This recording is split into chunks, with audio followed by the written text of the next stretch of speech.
जय माता दी दोस्तों, welcome to my channel. Friends, आज की वीडियो में आप जानेंगे इस वर्ष 2025 में आश्विन मास शुक्ल पक्ष की एकादशी व्रत कब है, एकादशी तिथि कब प्रारंभ हो रही है, कब समाप्त हो रही है, इस एकादशी व्रत की पूजा विधि क्या है, हरिवासर कब से कब तक रहेगा और पारण का शुभ मुहूर्त क्या है। एकादशी व्रत की नहाए खाए दसवीं तिथि से लेकर पारण द्वादशी तक की संपूर्ण नियम विधि इस वीडियो में जानेंगे। पहली बार व्रत रख सकते हैं कि नहीं रख सकते हैं, मासिक धर्म में महिलाएं एकादशी व्रत कैसे रखेगी। वीडियो बहुत अधिक महत्वपूर्ण है, आप लोग अंत तक जरूर देखें। और वीडियो आपको पसंद आती है तो प्लीज़ चैनल को सब्सक्राइब करके बेल आइकन प्रेस कर ले, जिससे आगे और भी एकादशी व्रत की वीडियो लाऊं तो आपको नोटिफिकेशन सबसे पहले मिल जाए। वीडियो को लाइक करके कमेंट में श्री हरि विष्णु जरूर लिखें। तो चलिए जानते हैं आश्विन शुक्ल पक्ष की एकादशी व्रत के बारे में। तो देखिए, आश्विन शुक्ल पक्ष में पड़ने वाली एकादशी व्रत को हम पापा कुशा एकादशी कहते हैं। इस एकादशी व्रत को करने से हमारे द्वारा किए हुए 16,000 पाप नष्ट हो जाते हैं और हमारे साथ साथ हमारे घर परिवार की कई पीढ़ियों का पाप दूर हो जाता है। इसीलिए इस एकादशी व्रत का नाम ही पापा कुशा एकादशी है। इस एकादशी व्रत को करने से 1000 अश्वमेघ यज्ञ और 100 सूर्य यज्ञ करने के बराबर फल एक ही एकादशी व्रत से प्राप्त हो जाता है। सभी एकादशी व्रत भगवान विष्णु को समर्पित होता है और एक एकादशी व्रत ही ऐसा होता है जो हम अपने काया सुख के लिए रखते हैं। और एकादशी व्रत हर मास में 2 बार आता है, एक कृष्ण पक्ष की, एक शुक्ल पक्ष की। तो आप चाहें तो दोनों एकादशी कर सकते हैं, आप चाहें तो केवल शुक्ल पक्ष की एकादशी कर सकते हैं। ज़्यादा लोग, बहुत सारे लोग शुक्ल पक्ष की एकादशी ही करते हैं। और आप सभी का प्रश्न भी आया था। और कोई भी एकादशी व्रत का नियम हमें 3 दिन पालन करना होता है। जैसे दसवीं तिथि नहाए खाए को भी आप संपूर्ण नियम का पालन करेंगे तभी आपको एकादशी व्रत का फल प्राप्त होगा। एकादशी व्रत नहाए खाए दसवीं तिथि में हम चावल नहीं खाते, मसूर का दाल नहीं खाते, बैगन, मूली, लहसुन, प्याज, कोई भी तामसिक चीज़ का सेवन हम नहीं करते हैं। कम से कम भोजन किया जाता है, धरती पे शयन किया जाता है। जितना नियम हो सके उतना हमें अपने शरीर से करना चाहिए। एकादशी में शरीर पे तेल नहीं लगाया जाता है, दूसरे के घर का भोजन नहीं किया जाता है। बहुत सी ऐसी चीज़ें हैं जो एकादशी व्रत में वर्जित हैं। उतना ही नियम हमें करना चाहिए जितना हमारे शरीर से हो। तो इस बात का आप लोग ध्यान रखिएगा।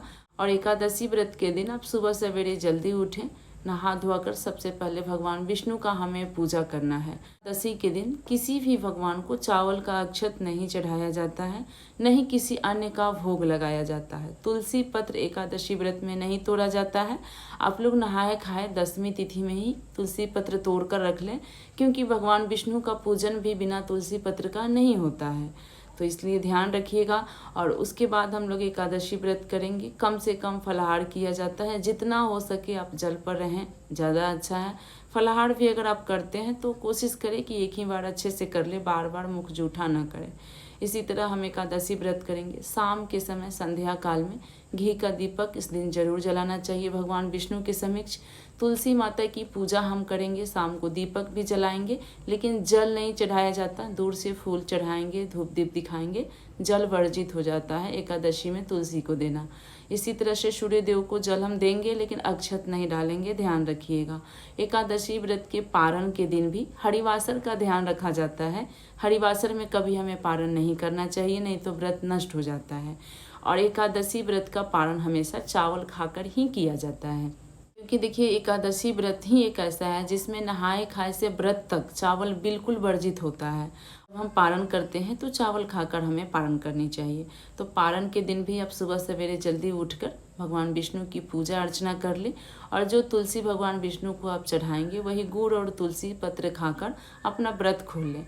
एकादशी व्रत का पारण हमेशा शुभ मुहूर्त में ही करना चाहिए, तभी एकादशी का पूर्ण फल प्राप्त होता है। उसके बाद चावल बनाकर ही हमें सबसे पहले खाना चाहिए पारण करने के बाद। जैसे तुलसी दल से आप पारण कर लिए, उसके बाद आपको सबसे पहले चावल ही खाना चाहिए। तो चलिए अब जान लेते हैं आश्विन मास शुक्ल पक्ष की पापा कुशा एकादशी तिथि कब प्रारंभ हो रही है, कब समाप्त हो रही है, व्रत हमें कब रखना है, हरिवासर का समय क्या है, पारण का शुभ मुहूर्त क्या है। देखिए, इस वर्ष 2025 में आश्विन मास शुक्ल पक्ष की पापाकुशा एकादशी तिथि प्रारंभ हो रही है 2 अक्टूबर गुरुवार को शाम 7:11 से और एकादशी तिथि समाप्त हो रही है 3 अक्टूबर शुक्रवार को शाम 6:32 पर। ऐसे में उदया तिथि के अनुसार 3 अक्टूबर 2025 दिन शुक्रवार को आश्विन शुक्ल पक्ष की पापाकुशा एकादशी व्रत रखा जाएगा और एकादशी व्रत का पारण हम अगले दिन 4 अक्टूबर दिन शनिवार को करेंगे। पारण के समय ध्यान रखिएगा, हरिवासर में हमें पारण नहीं करना चाहिए। द्वादशी का पहला हिस्सा हरिवासर का होता है। तो इस एकादशी व्रत का हरिवासर आपको 3 अक्टूबर 2025 शुक्रवार को ही रात में 12 बजे समाप्त हो जाएगा। इसलिए पारण जब हम लोग 4 अक्टूबर उदया तिथि में करेंगे तो उस समय हरिवासर का छाया नहीं रहेगा। आपको पारण 4 अक्टूबर 2025 शनिवार को सुबह 6:16 से लेकर 8:45 के बीच में पारण कर लेना है। ध्यान रखिएगा, एकादशी व्रत का पारण हमेशा शुभ मुहूर्त में ही करने से व्रत का पूर्ण फल प्राप्त होता है।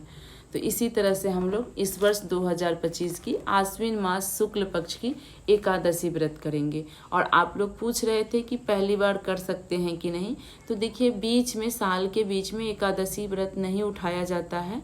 जो कार्तिक मास की देव उठनी एकादशी होती है उसी से हमें एकादशी व्रत प्रारंभ करना चाहिए। तो जो लोग पहली बार व्रत रखना चाहते हैं एकादशी का, बहुत नज़दीक आ रहा है कार्तिक मास की देव उठनी एकादशी, उसी दिन से हम एकादशी व्रत प्रारंभ करते हैं। उसके बाद आप चाहें तो साल की 24 एकादशी कर सकते हैं और आप चाहें तो हर मास के केवल शुक्ल पक्ष ही एकादशी व्रत कर सकते हैं। तो यही एकादशी व्रत की बिल्कुल सरल और साधारण नियम थी।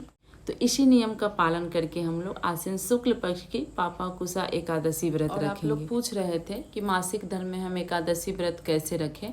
तो देखिए, एकादशी व्रत में भगवान विष्णु की विधिवत पूजा होती है। कोई भी देव की पूजा हम मासिक धर्म के 7वें दिन से करते हैं। इसीलिए अगर आपके पीरियड का 7 दिन एकादशी व्रत के दिन तक हो जाता है तभी आप एकादशी व्रत रखें, अन्यथा न रखें तो अच्छा रहेगा। 10वीं तिथि में बाल धो सकते हैं आप, एकादशी व्रत के दिन बाल भी नहीं धोया जाता है, ध्यान रखिएगा। तो जिनके पीरियड का मासिक धर्म का एकादशी व्रत के दिन तक 7 दिन पूरा हो जाए तभी एकादशी व्रत रखें, पूजा पाठ करें, अन्यथा ना रखें, क्योंकि इसमें मासिक धर्म का बहुत ज़्यादा भेदभाव रहता है। भगवान विष्णु की हम पूजा करते हैं इसीलिए। तो आशा करती हूँ इस वर्ष 2025 में पड़ने वाली आश्विन मास शुक्ल पक्ष की पापाकुशा एकादशी व्रत की संपूर्ण नियम विधि की जानकारी इस वीडियो से प्राप्त हो गई होगी। वीडियो पसंद आई हो तो लाइक ज़रूर कर दें और आगे आने वाली सभी एकादशी व्रत तीज त्यौहार की वीडियो देखने के लिए चैनल को सब्सक्राइब कर लें। कमेंट में श्री हरि विष्णु जरूर लिखें। मैं मिलूंगी इसी प्रकार की अन्य वीडियो में। श्री हरि विष्णु।